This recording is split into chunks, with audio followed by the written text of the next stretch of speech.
क्या हुआ दोस्तों, बहुत परेशान है, नहीं मिल रहा समाधान। आपकी समस्या का कर चुके हैं सारे जतन। तो चलिए हम लेकर आए हैं आपकी सारी समस्याओं का हल। परेशानियां हैं कि खत्म होने का नाम ही नहीं ले रही हैं। तो ये वीडियो आपके लिए है। वीडियो को पूरा देखें ताकि चीज़ें आपको समझ में आ सकें। तो चलिए शुरू करते हैं। श्री शिवाय नमस्तोभ्याम, हर हर महादेव। वीडियो शुरू करने से पहले आपसे छोटी सी प्रार्थना है कि अगर वीडियो पर पहली बार आए हैं, चैनल पर पहली बार विजिट कर रहे हैं, तो चैनल को लाइक, सब्सक्राइब और शेयर ज़रूर कर लीजिएगा। चलिए, आप सबको पता है कि आंवला स्वधा एकादशी जो कि कल के दिन है, तो एकादशी पर करने वाले इस वीडियो के माध्यम से हम यहाँ पर 3 उपायों के बारे में बात करेंगे, जो कि पूज्य गुरुदेव की कथा से सुनकर यहाँ पर आपको बताएंगे।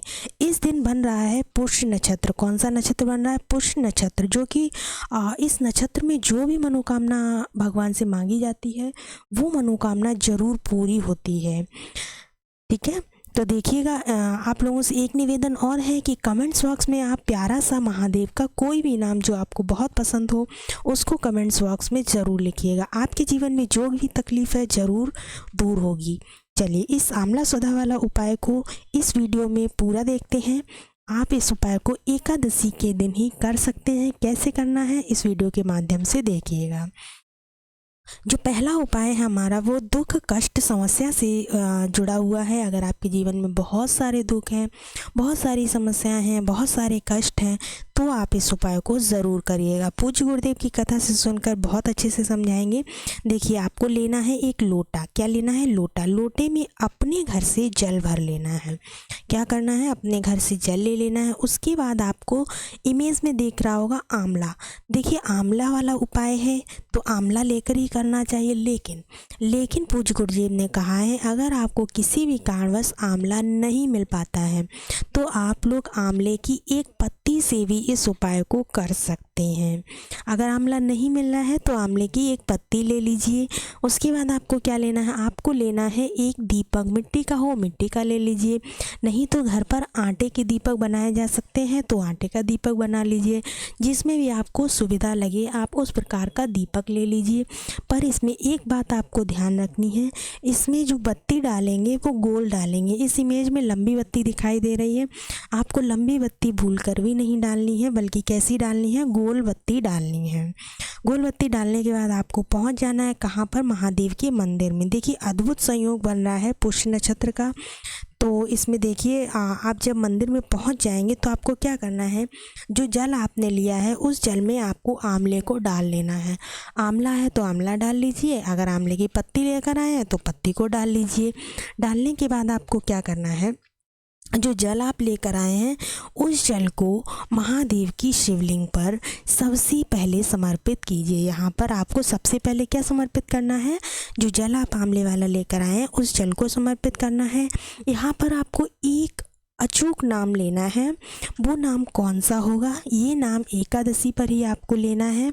नाम है हरि हर महादेव का। किसका नाम लेना है? हरि हर महादेव का।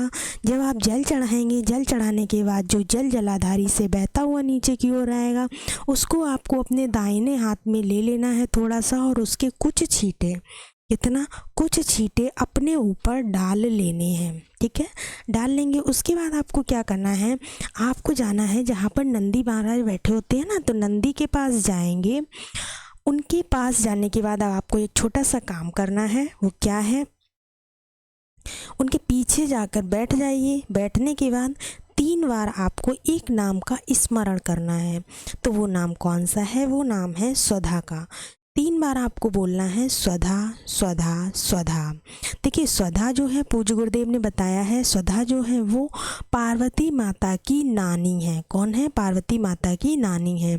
जो जल आपने चढ़ाया है उससे आपके पितृ जो है बहुत प्रसन्न होते हैं। पूज्य गुरु जी ने कहा है, पितृ जो हैं वो ऐसा करने से दोनों हाथों से आशीर्वाद देते हैं। देखिए, घर में जो भी संकट कष्ट कलेश होते हैं ना, वो अधिकतर घरों में पितरों के अप्रसन्न होने से ही होते हैं। हमारे पितर अप्रसन्न रहते हैं तो ही हमारे घर में बहुत सारे दुख कष्ट संकट सारे आते रहते हैं। अगर हमारे पितर प्रसन्न रहेंगे तो वो हमें आशीर्वाद देंगे, जिससे हमारे घर में कभी कोई भी संकट या कष्ट वगैरह नहीं आएगा। ठीक है। तो ये जो जल चढ़ाते हैं एकादशी पर, इसको चढ़ाने से हमारे पितृ जो है वो प्रसन्न होते हैं और हमें दोनों हाथों से आशीर्वाद लुटाते हैं। साथ ही साथ गुरुजी ने कहा था कि अगर समय हो, अगर आपके पास समय हो तो आपको एक काम और करना, वो क्या है, आपको स्वधा स्त्रोत का पाठ करना है।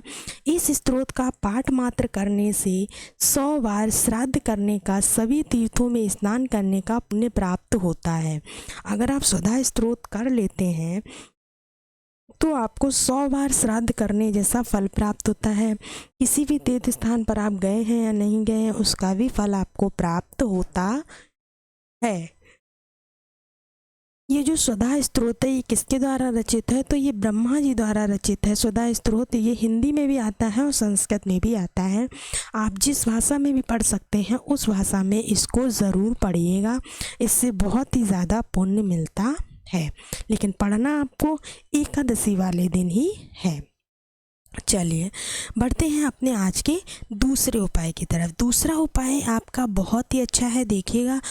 जिस किसी को भी धन संपदा की समस्या हो, मतलब धन नहीं आ रहा है, धन आता भी है तो रुकता नहीं है, धन ऐसे चला जाता है जैसे कि आया ही नहीं है, वैभव की कमी हो, मान सम्मान में कमी आ रही हो, तो आपको इस उपाय को ज़रूर करना चाहिए।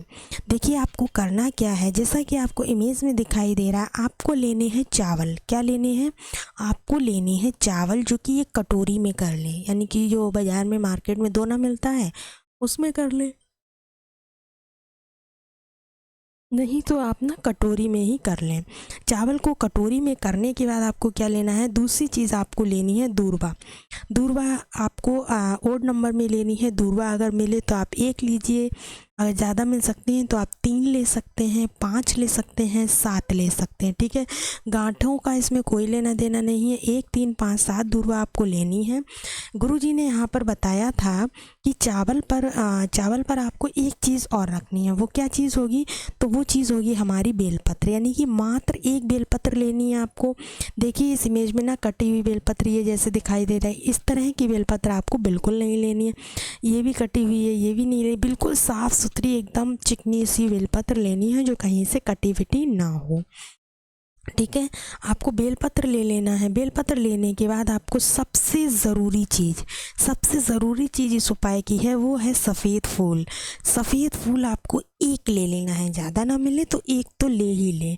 और भूल कर भी आपको केतकी का फूल नहीं लेना है, भूल कर भी आप केतकी का फूल मत ले लेना।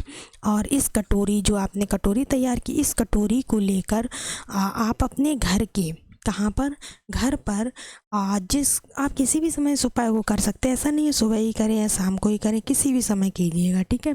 घर में जहाँ पर आपके पीने का पानी जैसे रखा जाता है ना, मटका वगैरह, अगर मटका नहीं रखा जाता है तो आरओ लगा होगा, जहाँ पर भी आपका आरओ लगा है उस स्थान पर आपको इस कटोरी को रख देना है। कितने टाइम के लिए, 1 पहर, यानी कि 1 पहर कितना समय होता है, तो 1 पहर हमारा 3 घंटे का होता है।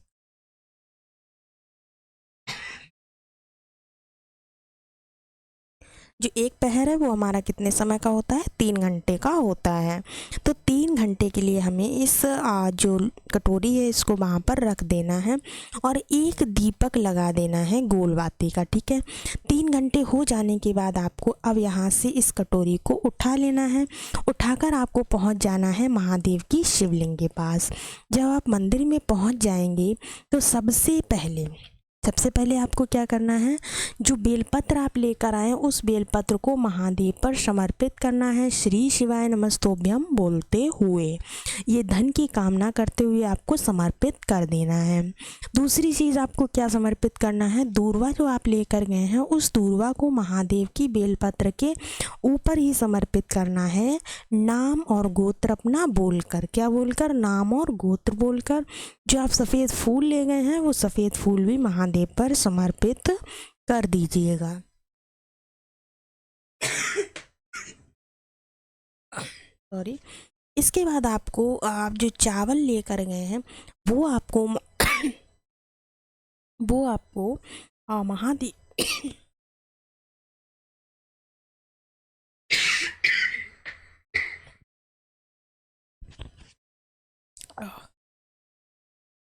देखिएगा, जो आप चावल लेकर गए हैं उस चावल को आपको महादेव पर बिल्कुल भी समर्पित नहीं करना है, बल्कि उन चावल का क्या करना है, चावल को आपको घर पर लाकर अपने घर पर आ जाइए पूजा पाठ करके, उसके बाद घर पर लाकर आपको अपने घर की छत पर डाल देना है। ऐसी जगह पर डालिएगा जहाँ पर आपके घर में पक्षी आते हों। इससे क्या होगा ना, पक्षी उन चावलों को खा लेंगे। पूज्य गुरुदेव ने ये अचूक उपाय अपनी कथा में बताया है, जिसको हमने आपको यहाँ पर समझाने की पूरी कोशिश की है। उम्मीद है आपको दोनों उपाय समझ में आए होंगे। अगर आपको इसमें से कुछ भी समझ नहीं आता है तो आप हमें कमेंट्स बॉक्स में कमेंट कर सकते हैं, हम आपका रिप्लाई ज़रूर देंगे। तो चलिए, उम्मीद है आपको वीडियो पसंद आई होगी। एकादशी के उपाय कुछ ज़रूर कीजिएगा। मिलते हैं नेक्स्ट वीडियो में, तब तक के लिए श्री शिवाय नमस्तोभ्याम। हर हर महादेव।